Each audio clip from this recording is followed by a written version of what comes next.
Olá, bem-vindos a mais um vídeo aqui no Rede Poderosa. O nosso último vídeo do ano. Saiu semana passada o vídeo do Caio com os 10 melhores livros do ano. Agora conto aqui para vocês os meus. E a gente encerra o ano com esse vídeo. Eu quero reforçar uma coisa que o Caio falou no vídeo dele, que é agradecer a todas as 50, 100 pessoas que assistem os nossos vídeos, mandam mensagens, comentam os livros que a gente fala aqui, recomendam o livro. Eu sempre falo que eu gosto muito de recomendação. Então, muito obrigada a todos vocês que tiram um tempinho do seu dia para passar com a gente. Eu sei que tempo é uma coisa muito importante, então, onde a gente escolhe passar esse tempo também é importante.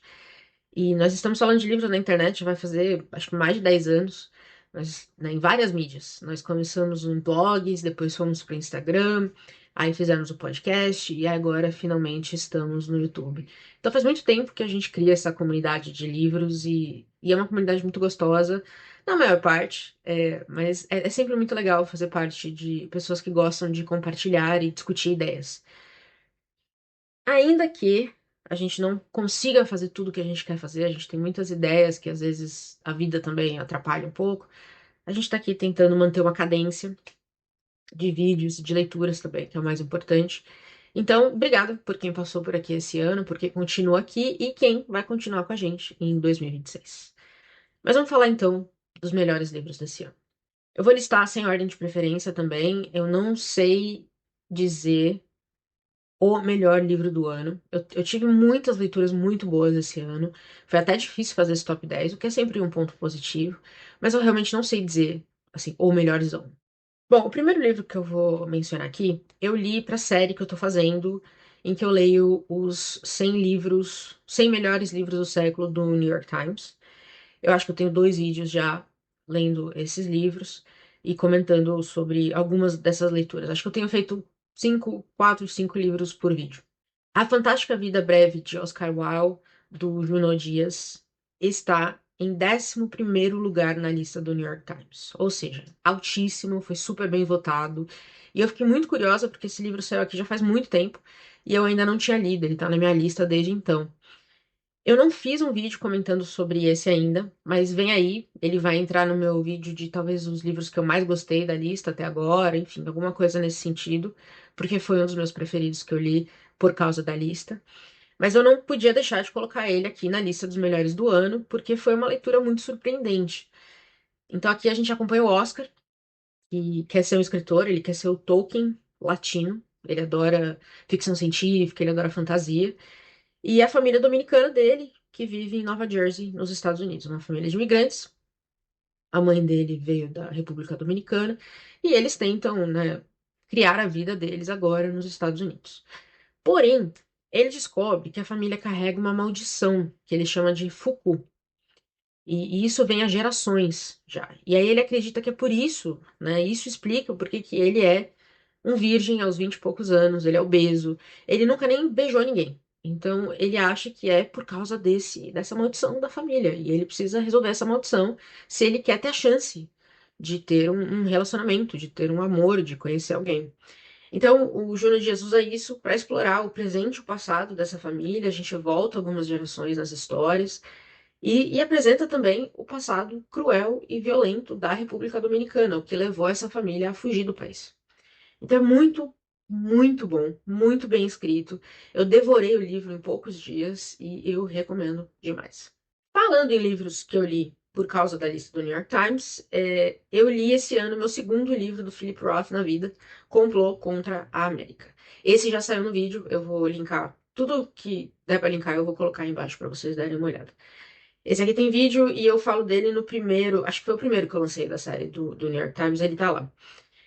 Aqui nós temos um livro que amplia uma pergunta que o Sinclair Lewis fez lá na década de 30, no Não Vai Acontecer Aqui, que é: e se um nazista virasse presidente dos Estados Unidos?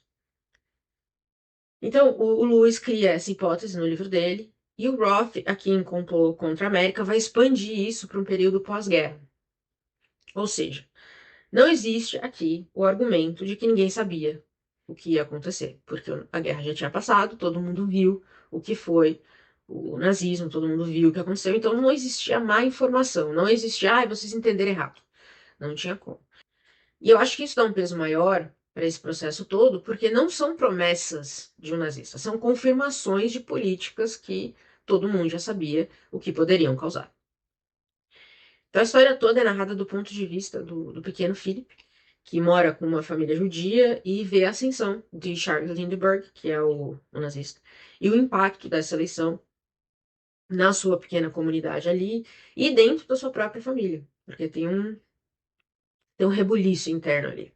O livro foi lançado em 2004 e eu acho que é uma, não sei se a gente pode dizer uma alegoria, mas talvez uma alegoria para o poder em si, como a gente decide a quem a gente entrega esse poder, o impacto dessa decisão e como isso também precisa ser considerado na eleição. E já que eu tô falando de nazista, vamos falar de um real, o Mengele. Para quem não sabe, eu já comentei aqui antes, mas para quem não sabe, o Mengele morreu no Brasil, mais precisamente em Bertioga, a 2 horas de São Paulo. O que durante muito tempo ficou em dúvida era como ele conseguiu se esconder por quase 20 anos no Brasil e sem, supostamente, chamar a atenção de ninguém. E é isso que a jornalista Bettina Anton conta em Baviera Tropical. Desde que esse livro lançou, eu tô de olho nele e finalmente li esse ano e adorei. Eu acho que eu não preciso falar muito do Mengele em si, né? Ele era um médico sádico do Reich que fugiu no final da guerra. Por décadas ninguém sabia onde ele estava. Ele veio para a América Latina, acho que primeiro para o Paraguai, depois para a Argentina e finalmente para o Brasil. A Bettina resgata um pouco dessa busca por ele, incluindo alguns depoimentos de vítimas do Mengele, que quando estavam vivas, acho que na década de 80, que foi quando as pessoas começaram a descobrir muito mais coisa do que foi feito de fato durante a guerra. Mas não é só isso. Ela apresenta documentos e testemunhos que ainda não haviam sido divulgados, incluindo nomes de pessoas que ajudaram a esconder o Mengele no Brasil. Então, ela revela uma verdadeira rede de alemães pró-Reich que ajudaram ele, e presumimos, podemos acho que presumir, diversos outros criminosos de guerra que fugiram para a América do Sul. Então, é um ótimo livro, é muito bem pesquisado e valeu demais assim, o jabuti que levou. É excelente, recomendo muito. Tem um livro na minha lista que não tem tradução ainda para o português. Eu li em inglês porque eu estava muito curiosa com tudo que eu ouvi sobre ele, que é One Day Everyone Will Have Always Been Against Us, do Omar El-Akkad. Eu espero que esse livro seja traduzido para o português, espero que alguma editora já esteja com ele aí no plano, porque aqui o El-Akkad vai muito além do genocídio na Palestina para falar sobre os ideais ocidentais e como eles acabam contorcendo nações inteiras para que elas se tornem iguais, para que elas se conformem. E com isso, a gente tem minorias que vão sendo destruídas, incluindo não só as pessoas, mas a cultura, né? O conhecimento vai desaparecendo. É porque é um sistema que permite e incentiva certos conflitos, desde que sejam contra tipos específicos de pessoas. É aquela coisa, a hipocrisia de se buscar a paz por meio da guerra, né? De tentar encontrar a vida enquanto se fomenta a morte. O título vem de um tweet do autor, que teve acho que 10 milhões de views em 2023, que dizia, em tradução literal minha, tá? Um dia, quando for seguro, quando não houver desvantagens pessoais em chamar as coisas pelo nome, quando for tarde demais para responsabilizar alguém, todos terão sempre sido contra isso. Que é o que a gente vê bastante, né? Então, hoje, nossa, colocar, todo mundo concorda com colocar. Eu não acho que eu posso dizer mais isso, né? Todo mundo concorda que o Holocausto foi ruim, eu já não sei mais.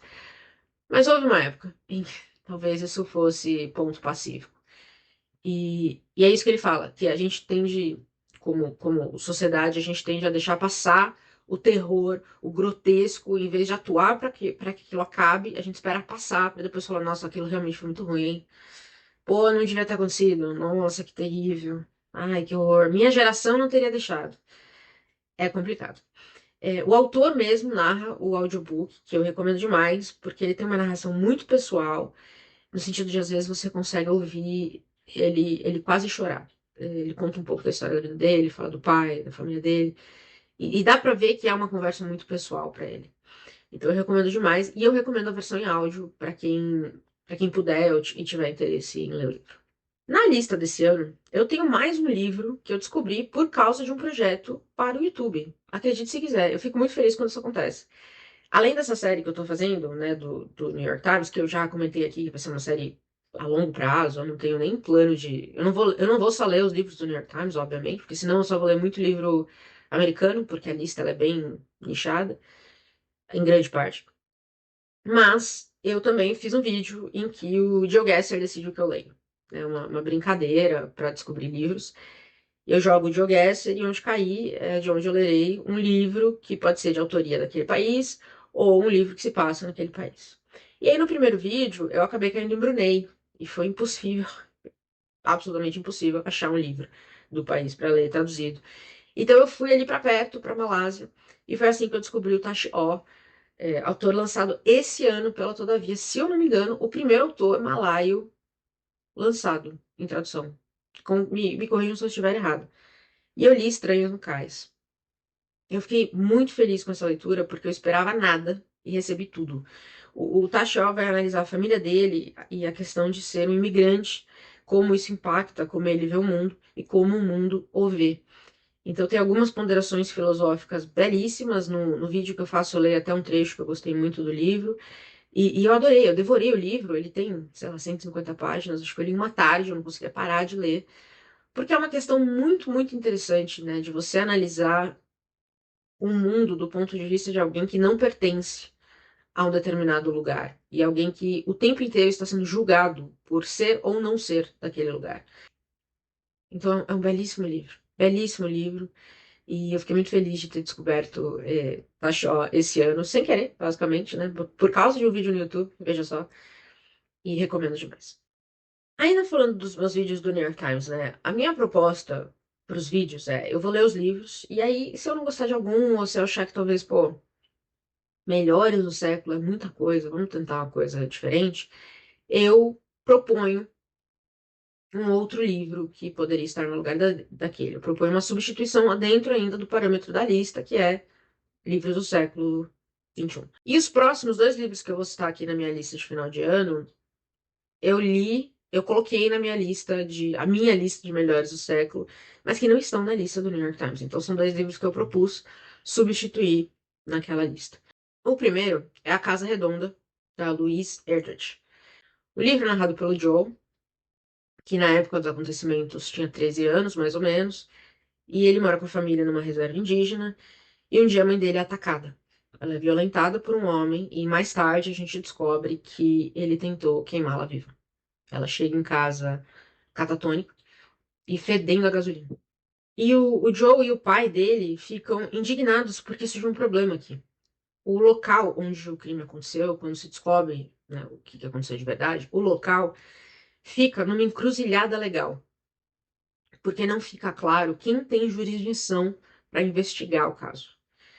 Então o Joe e o pai, que é um juiz tribal e quem queria poder julgar o caso, começam uma investigação por conta própria. E o Joe vai bem longe nesse processo. E durante tudo isso, ele precisa enfrentar a indignação, a dor, a injustiça. E tudo isso antes dos 15 anos, sabe? Ele precisa entender tudo que aquilo causou na família dele, quem causou aquilo, porque rapidamente eles descobrem quem foi, ou têm uma boa intuição de quem foi. E aí eles descobrem também que eles não podem fazer nada sobre isso. Então é um livro muito lindo que fala sobre o descaso das autoridades com os nativos, mas também dessas tragédias que podem acontecer com qualquer um e como nós somos afetados e temos que lidar com elas. Então, belíssimo livro. A Louise Erdrich entrou na minha lista de autoras para acompanhar. Eu já tenho mais um ou dois livros dela guardados aqui na estante que eu fui caçar depois de ter lido esse, que é sempre um bom sinal quando eu fico tão empolgada que eu vou caçar mais dos autores. E a Louise definitivamente foi uma delas. E A Casa Redonda é muito, muito bom.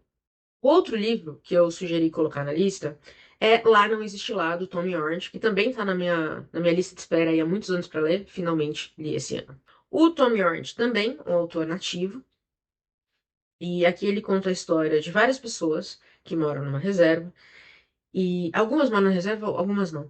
Mas tudo vai culminar no maior powwow da região. O powwow é uma competição de dança que reúne várias tribos e tem um prêmio em dinheiro. Então, nós temos aqui algumas pessoas que querem competir no powwow, algumas pessoas que estão organizando o powwow, e um pequeno grupo de doidos que querem assaltar o Pauau. Então, desde o começo fica claro que alguma coisa muito grande vai acontecer nesse evento. Só que até a gente chegar lá, o Tommy vai contar sobre a vida dessas pessoas, os vícios que assolam a comunidade indígena nos Estados Unidos, os problemas estruturais que eles encontram diariamente, as questões econômicas, as questões de identidade, porque ele fala sobre ser um indígena urbano, né, e os paradoxos que isso pode trazer para o indígena. Então você tem várias reflexões ao longo do livro, enquanto o livro acontece. É maravilhoso, é excelente, é outro livro que eu não queria largar, para mim é sempre um bom sinal.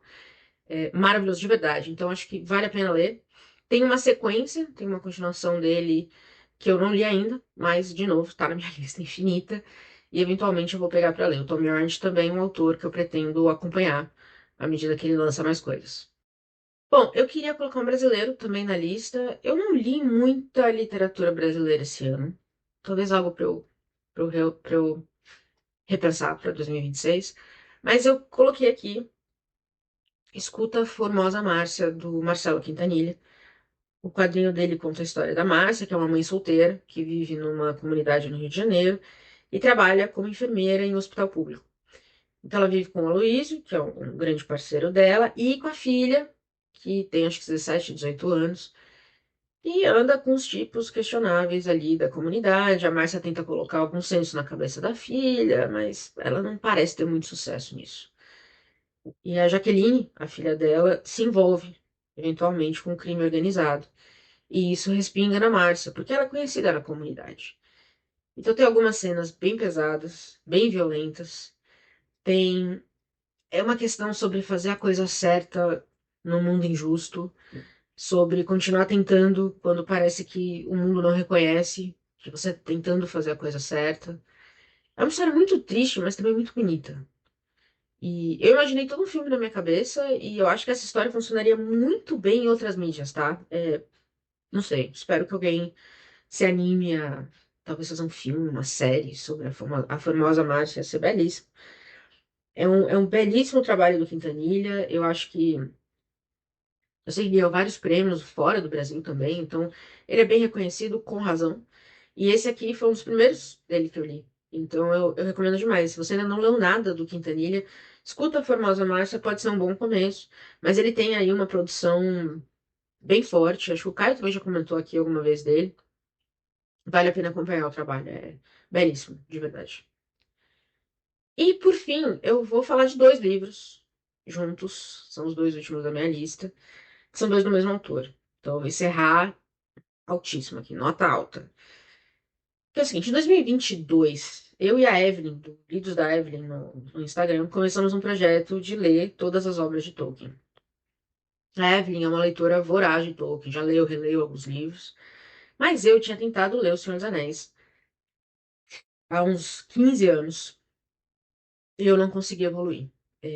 Desisti naquele momento, mas eu queria tentar retomar. E eu achei que um bom jeito de retomar esse projeto seria ler com alguém que tivesse mais experiência pelo Tolkien. E talvez não começar com O Senhor dos Anéis. Então a Evelyn topou e a gente organizou as leituras de uma forma que me ajudasse na introdução ao trabalho dele e me dando base, né, para eu chegar ali finalmente ao Senhor dos Anéis. Então a sequência que nós lemos foi O Silmarillion, Os Filhos de Húrin, Beren e Lúthien, A Queda de Gondolin, A Queda de Númenor, O Hobbit e aí, finalmente, a trilogia do Senhor dos Anéis. Para mim, pessoalmente, foi uma ótima sequência, porque eu fui adorando todas as eras que apareciam e me acostumando com a escrita do autor, porque quando a gente chega em Senhor dos Anéis, você já se acostumou com as descrições longas, você já se acostumou com algumas cenas que às vezes você esperava que fosse mais lenta, mas ela é um pouco mais rápida, com as músicas, com a poesia. Para vocês terem uma ideia, desses 9 livros do Tolkien que eu já li até agora, 5 entraram na minha lista de preferidos da vida. Que foi o Silmarillion, Beren e Lúthien, A Queda de Númenor, O Hobbit e A Sociedade do Anel, que eu acho é o meu preferido da trilogia. Eu acho. Mas talvez isso mude. Pode acontecer no futuro. Esse ano, especificamente, eu li, então, os dois últimos, os que fecham a trilogia, que foi As Duas Torres e O Retorno do Rei. E foi absolutamente incrível. Eu não sei nem mais qual adjetivo usar para descrever assim os livros do Tolkien? Eu sou uma leitora pontual de fantasia, né? Mas quando eu termino um livro do Tolkien, eu fico com vontade de continuar nesse mundo. E isso para mim é o que diz muito sobre o quanto eu gostei de um livro, sabe? Eu quero ler mais autor, eu quero continuar no mundo que ele criou. Eu quero ler uma história que tem a ver com isso aqui. Isso me diz muito sobre como eu fui impactada por um livro. Então, nós seguimos ainda, porque tem muita coisa para ler nesse projeto. Eu tô feliz demais de ter terminado a trilogia do Senhor dos Anéis e tô muito feliz de ter gostado, porque eu tinha grandes expectativas para essa leitura. Então, eu acho que eu encerro meu ano e a lista com chave de ouro. E é isso. Qual foi a sua melhor leitura do ano, ou melhores leituras do ano? Qual a sua lista de melhores livros do ano? E eu espero que vocês tenham um ótimo fim de ano, para quem celebra ou para quem vai ficar de boas. Nós vamos encerrar a lojinha por esse ano, então esse aqui é o nosso último vídeo. A gente volta em 2026, a gente tá cheio de ideias do que fazer em 2026, então vem mais coisa por aí, a gente se vê de novo em janeiro. Mas tenham um ótimo fim de ano, curtam muito, descansem muito na medida do possível. E a gente se vê no ano que vem.